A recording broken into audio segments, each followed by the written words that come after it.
welcome to the Missouri Instructional Leaders Network, where we bring together Missouri instructional leaders to share their experiences, grow professional relationships, and build curriculum and instruction skills. My name is Valerie Montgomery, and this afternoon we have a special guest, Jessica Gray from Pleasant Hope. She's a Title I reading specialist. She was on our network about a month ago, and she came to show the system that she had built in her district for the reading success plans.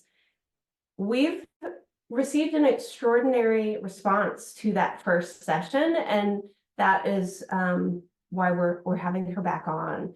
And that tells us, that big response tells us this is a high priority for districts, and they need support. There's a lot of questions around it.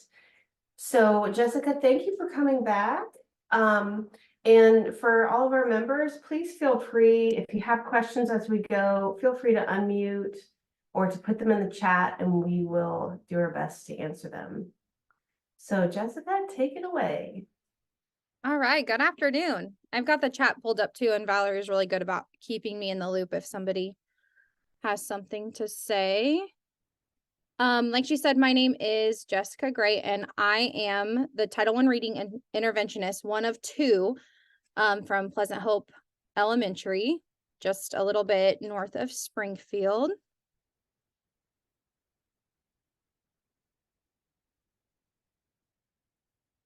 Sorry, I'm having a hard time. It's not letting me share my screen. Let's see if I can. I came on, like she said, about a month ago and did a short presentation on what we are doing for our reading success plans. And I've gotten a lot of feedback from that, and I'm going to kind of go over that again in case maybe that you didn't see. Okay. Was that working? Can everybody see my screen? Yep. Okay, good. I don't know why that wasn't. I kept clicking on it and it would not go. In case anybody wasn't here for my first one, I'm going to kind of go over a little bit of how our district wrote our plans and the style in which we wrote them. And then I'm going to get into progress monitoring, which has been the next piece for our RSPs, and telling you how we decided what strategies we were going to use and how we were going to record that data. I have a lesson plan that our teachers and staff have been using for our RSP groups and how we're kind of attacking our tier 1 and tier 2 instruction, building wide. And then I have at the end, I'm going to show you a little bit about what we've included in our professional development days to kind of help support teachers in their RSP work, and some of our favorite resources that we use. But when we started working with our RSPs, our district uses iReady diagnostic assessments for that, and iReady does a great job giving us qualifiers, so we were able to quickly-ish, I'm sure everybody knows the length of time it takes to go through all that data and scores, but we found we had 54 qualifying students based on cut scores, and we started the work of creating those RSPs. And the way we decided we were going to attack that was they had the main areas: phonemic awareness, phonics, fluency, comprehension, vocabulary. There's a couple others, but we really kind of focused on the big ones. And we decided to pull standards from each grade level. And we are a district that uses Step Up online resources, their map books. And we also have the online connection. So you'll notice that there's some links on here. And I'll show you what those link to in a minute, but we found the standards for the grade levels, and right next to those standards, we created a goal that we felt like a student should be able to do. And then we also included intervention plans for teachers. Now, our title team wrote our RSPs and gave them to the teachers. I know a lot of districts that it was on the teacher, and eventually that's what our district hopes, is that our teachers will be able to tackle this. And we wanted a way that everybody was kind of cohesive and there was no guessing game on what it is the kids needed and what their goals would be, and that they would be aligned across the board. So this is an example of first grade. We have the first grade standard, their goal, and then their intervention plan. And we have a variety of intervention plans from tier 1 instruction. We don't have many tier 3 at this time. Mostly because we just don't have a lot of time for tier 3. You guys know what it's like in the trenches, and tier 3 takes a lot of time and you need a lot of manpower to be able to do that tier 3. So we did not at this time put tier 3 instruction in. We're hoping that maybe in the next year or so, when we can maybe reduce the amount of kids we have on RSPs, we can focus on that tier 3 instruction. But as of now, we just have tier 1 and tier 2 interventions. This is a 3rd grade example. So they're all 3rd grade standards, again, with the goals and the intervention plans. We tried to link things for teachers like sight word lists for fluency, and our assessments we used. You'll notice our Heggerty assessment, our past assessment, so that they're able to look at those and share them, as needed. The blue links on our standards, because we use our online MAT step up program, it links the teachers directly to the how and the why and the breakdown of the standard. So it gives teachers the total breakdown of the standard and how we score it. This is kind of how we also scored and wrote our goals, was what does a 3 look like? What is it that a student is supposed to be able to do at that grade level for that standard? And this is just an example of how we wrote it, and that it gives teachers a good visual on, what is my student performing at? What should they be performing at if there are any questions and they couldn't get a hold of us? And it just really helps everybody be on the same page on what we're expecting of our students, especially when it comes to those RSPs and growth. This is an example of one of our plans. This is a 1st grade student who happens to have an IEP. Their IEP is not, however, in language or language development. So they do have a plan. There's a lot that goes into that and deciding those things, but this is a student that qualified in phonemic awareness and letter naming fluency. Technically, they don't qualify in letter naming fluency. It's only phonemic awareness in 1st grade, but we felt like they got 3 letters in a minute. That's definitely something we want to attack and focus on also. A lot of what the state's recommending is, it's teacher discretion. Well, we could probably put every kid on a plan if we went that route. So we really tried to focus on our friends. Phonemic awareness is also kind of hard to be your only qualifier. Like, what are you going to do consistently for your time? That's a lot of time to fill for intervention. And so we tried to find other areas that they needed work in that we knew would help boost their reading. The next part of their plan is the goals and their intervention plan. And this is the part, these 2 pages we gave to parents at 1st quarter. So we were able to put, we have a big attack this year on tier 1 instruction for our staff and for our students. And so we put tier 1, we're using Heggerty school-wide. And so that's part of our attack on intervention this year. And then we also gave 2 other parts and standards that we were focusing on for phonemic awareness based on how the students scored. And I'll show you the second data point. It's kind of hard. We found as we were doing this, iReady does a great job of giving us data, but we're used to having so many data points that we were really struggling when we took the DRA away. I'm not sure how many other schools did that. Also, I know I've talked to a lot of people that aren't giving that anymore. And they were really struggling on, well, what am I supposed to work on if I don't have the DRA to guide me and tell me what we're doing? So we really tried to take our progress monitoring and make that our second data point. This is just another example of, this is a 4th grade student who scored overall 2nd grade level. So they received 2nd grade standards. I just wanted to kind of clear that up too. There was some confusion and some questions I had from my first video, but we did not give 4th grade standards to 4th grade students unless they were needing that. Most of our students who qualified for an RSP are significantly below, and we need to meet them where they're at. And that is kind of a big kicker. We had a lot of parents kind of question and wonder about, why does this say 2nd grade when my student's a 4th grader? And we had to address, this is not for a grade. This is an intervention to get them where they need to be. They're behind, and this is what they're performing at. And we have to build to get to that 4th grade standard. And we will get there eventually, but this is just kind of the process we have to get. So we had to have a lot of conversations about why it doesn't say 4th grade and why it says 2nd grade, because this is where they're, this is where they need the work. So for progress monitoring, we gave a benchmark as a second data point. Our main focus, we found it was really hard to find something that covered all of those areas of reading. One assessment, we found that the Dibbles assessment really gave us a wide coverage, and we were able to use not necessarily the same assessment, but the same assessment source, so the Dibbles, for many different areas. And we also started using Hegarty and using their benchmark assessments. Also, they have free benchmark assessments on their website. And since we were using their curriculum, we decided we were going to go ahead and use that also. Our title team created binders for teachers, and our title team was responsible for giving all of the benchmarks to our RSP students. One of the big points our admin was pushing this year is they wanted to take things off teachers' plates when a lot of this is just piling a whole bunch on. So if you're in that position where you have people to help do this, that's always great for your teachers. If not, maybe starting with these binders and giving them ready to go to them so they're not having to overthink or second guess. But we created binders for teachers that had their progress monitoring data for them ready to go. They were responsible for giving progress monitoring every 2 weeks.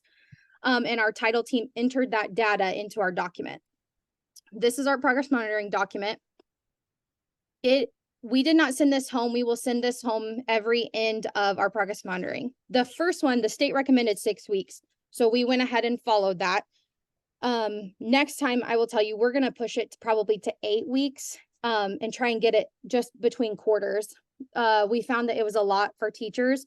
And if we had students absent, we're only a 4-day week. So that's not a lot of instructional time in between, testing days. And so we weren't seeing a lot of growth. But the way we entered in the progress monitoring dates, their scores, and we just kind of made notes on the side so that the teachers could look it up if they weren't looking back and forth as they're progress monitoring. And it gives kind of parents an idea of, what we're doing. We weren't super specific. We tried to keep it general. Were they growing? Were they not? What's something that they're working on? We also try to make a point that this is probably not a on grade level student. So we kind of were telling what sight word levels that they were working on, what grade level. This is just another example of a different standard, a different student. But we also use the letters word phonics survey as part of our benchmark and then progress monitoring moving forward. All of our teachers are going through letters right now, and they have a lot of great resources that you can use and utilize for this type of work. Our core instruction and also our intervention instruction, we've added Hegarty K4. So our entire staff is using Hegarty, and Valerie can share this PowerPoint presentation with you. All of the blue underlined items are linked to those specific resources that I'm talking about. But we invested in Hegarty for K4. It's a phonemic awareness curriculum that is amazing. It's extremely cost effective for what it is. And you get a really big bang for your buck, and it's super easy to implement. And so we've had our 2nd through 4th grade teachers are using it for intervention, and our K1 teachers are using it for whole group instruction. We also implemented Letterland, which is very similar to Wilson, and I'm trying to think of the name of some of these others, but it's a phonetic curriculum program that focuses on phonics, and UFly, which is another resource that comes out of the University of Florida. They did a lot of work on this, and it is another one of those cheap things that we were able to purchase that we got a lot of good for what we purchased. And it's a very systematic phonics instruction program that has been great for our K2 students. We added RTI blocks. That's something new that we implemented and brought back this year. And it's been kind of an adjustment for teachers, but we did that in using these programs in hopes to kind of focus on our RSP students. We're using letters and the 50 Nifty book for intervention ideas. And I'm going to kind of go over that book with you and show you things that we've done with that. So our addition of our RTI blocks for our RSP students, they're 20 to 30 minutes each day.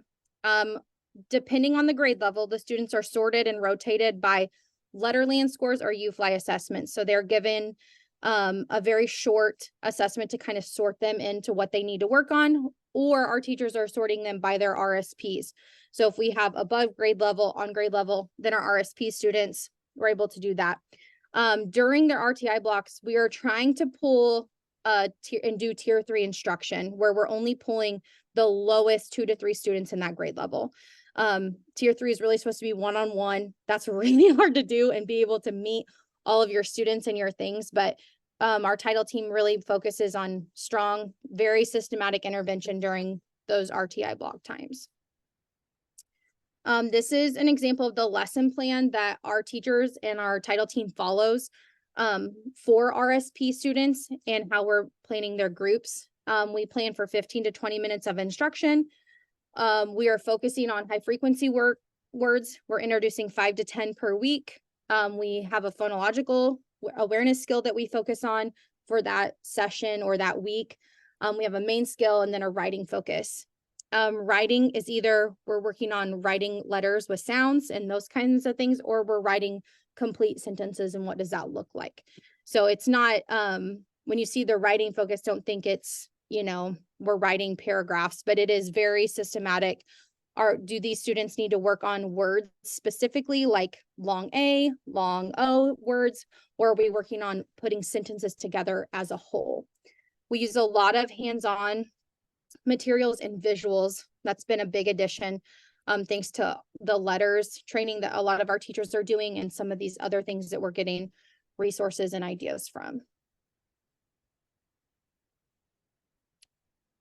One thing that I implemented this year with my teachers I got this idea from a conference I went to this summer, and the curriculum director at, I believe it was NICSA, they did a PD subscription box where their teachers could sign up. They just sent her an email, and every month she would deliver a box with a lesson and the full everything that they needed to complete that lesson with their students. Theirs was a variety. It could have been a math lesson. It might have been a writing lesson. And you could also sign up for her to come actually teach the lesson and see that in action. So my principal and I loved it when we sat through this, and we thought, how can we bring this back to our staff? And we decided we were going to do swag bags every PD day and give our teachers something that they can take directly back to their classroom and actually do it in small group. So every PD day, they get something new. We are using this 50 Nifty activities from Tools for Reading. It's a expensive book for what it is, but it is a phenomenal resource that differentiates actual plans and things for your teacher. So the very first one, sorry, I'm knocking everything down as I get this out. I don't know how well you can see this. Probably need to stop sharing my screen, but the very first one, we gave our teachers these magnetic boards that were word builders. So every teacher got enough for a small group. We didn't have enough for a whole class, but they had enough for a small group.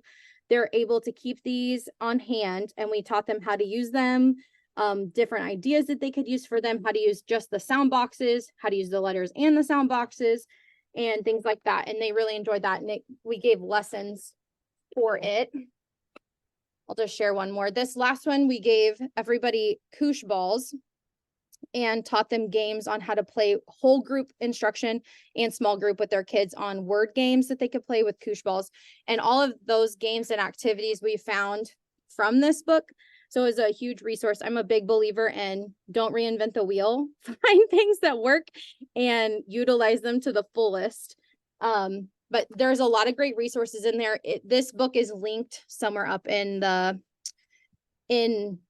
up in the slideshow, but we tried to make it easier on our teachers, and they have high expectations for themselves with these RSPs and keeping track, and they've done a great job, but we tried to make it easier on, this is something you could pull and specifically work on phonemic awareness. You don't have to think about it. You don't have to wonder about it. Like, this is exactly what this is targeting. Same with phonics. We've given phonics ones and vocabulary instruction also. We just tried to help make it as easy as possible on teachers as they're trying to do this work and keep all of those progress monitoring data up to date and everything for them. That's all I have. I feel like I talked really fast today, so I'm sure there's tons of questions and I'm happy to answer any and everything. Yeah, we have a question in the chat related to the title class. When you have testing dates, do the teachers cancel those classes? Yes. So we have actually, we're in charge of, do you mean, okay, I'm going to rephrase that. Our teachers are in charge of giving the progress monitoring assessments every 2 weeks. Inside the binder, they have that data. We give it to them on that second Friday, so nobody is tempted to give it early, because since we're a 4-day week, we feel like they need the most amount of instruction as possible in between those dates to show growth. They're very short. Almost all of them are timed for 1 minute. They're 1 minute assessments. Dibbles and Hegarty both are all timed assessments. And so they're very able to do it very quickly. And the thing about it too is we have some teachers that have 5 or 6 RSPs, but most of our teachers only have 1 or 2. It's really spread out. That data is really spread out among the teachers. And so they're not having to spend all day with these assessments. The only thing we gave the students were benchmarks, and we did that at the very beginning of the year before we started pulling groups. So before we had that time set, that was kind of the time we did that. We're in the middle of testing right now for iReady these last 2 weeks before, week and a half before break. And so we're doing that in the afternoon. So in the mornings, we don't technically meet with groups right now unless we have a time that we're able to do so, but we're testing in the mornings with iReady, and then in the afternoon we're pulling to do those benchmark data points to finish up our RSPs for this 6 weeks. And you may have already said this, but what exactly is in the binder that you gave to the teachers? Well, I don't think I have one because I think all of them have it, but in the binder, it has there at the very front of the binder is their iReady scores for the very first one, because that's all we have. That's the data we had. And then inside it, it's labeled by student. And inside is behind every student is what their progress monitoring needs would be. So if we had first grade students are all phonological awareness. So all of them have, let's see if I can find my progress monitoring. So all of them have sorry, we have an assembly. All of our progress monitoring, we either used Hegarty or we used Dibbles. So if we needed 2 data points, they had a progress monitoring with Hegarty.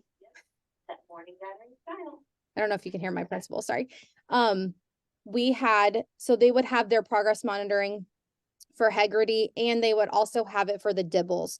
And they're both timed very short assessments that they would just give. And once they gave them to all their students, we go collect the binders, and then we enter the data into this sheet here. If that makes sense. And every student they have would be inside that binder, just to keep it all together. Like I said, some teachers have 5, some teachers only have 1 or 2. Just kind of depends on your classroom and how your kids scored. Yeah, so okay, from our members, as you've heard Jessica's presentation and the system that she has put in place, what ahas are you having, or maybe you're wondering, or is there things that they're doing at Pleasant Hope that is affirming what you're doing in your district?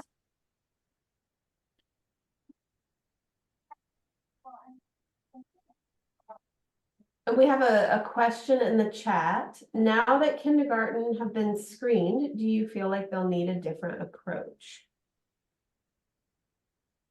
So we didn't write kindergarten standards until probably within the last month. And again, their only qualifiers phonemic awareness.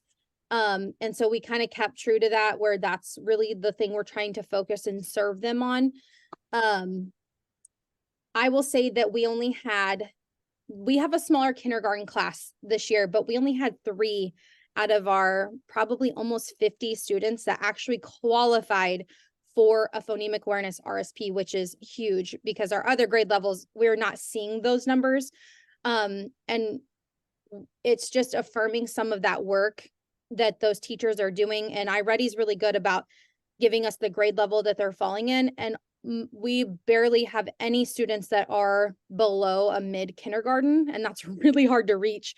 iReady's extremely rigorous. We're really proud of our data from iReady this go around, and really excited about the fact that we only have 3 kindergartners that we're going to have to serve and focus on for that, because we feel like that's really validating some of this work we're doing with tier 1 instruction.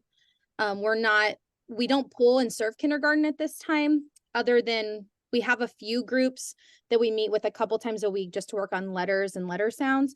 But aside from that, we don't focus on them as much as we do our older kids. We're a K-4 building, so we're really heavy. Our second grade class is extremely low. We have a lot of second graders that are struggling, and our fourth graders. And so we're really heavy on focusing on those. Fourth grade teachers, please take your students to the gym. Third and fourth grade teachers, please take your students to the gym. It's that time of year, the fun assembly, all the fun Yes. activities. Well, and like you mentioned, Jessica, I will link your slideshow and all of those resources that you had shared with us, those core instruction focused resources. I will, for our members, I'll put that in when I post the video. I'll put that in the comments.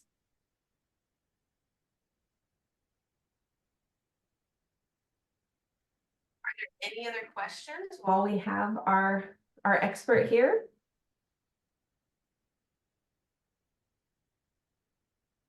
If we think of something later, what's the best way to get a hold of you?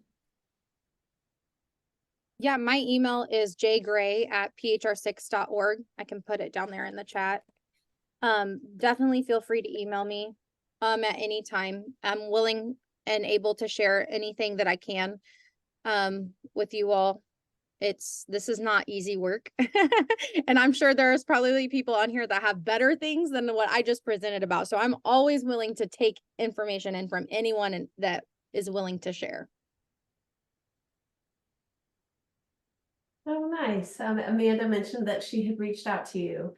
And yeah, it's very obvious that you are really passionate about this. So thank you for the work that you're doing and being willing to share it with others so that we can, advance this for all kids.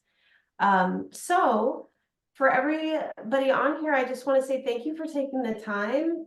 I know it's a busy time of year. We're getting down to the last few days before break. And this is actually our last live call of 2023. That sounds weird to say, but so stay tuned, because in January we are going to have some exciting news from Step Up and from Milne. So be on the lookout for that. But everybody have a wonderful and restful break, and we will see you next time.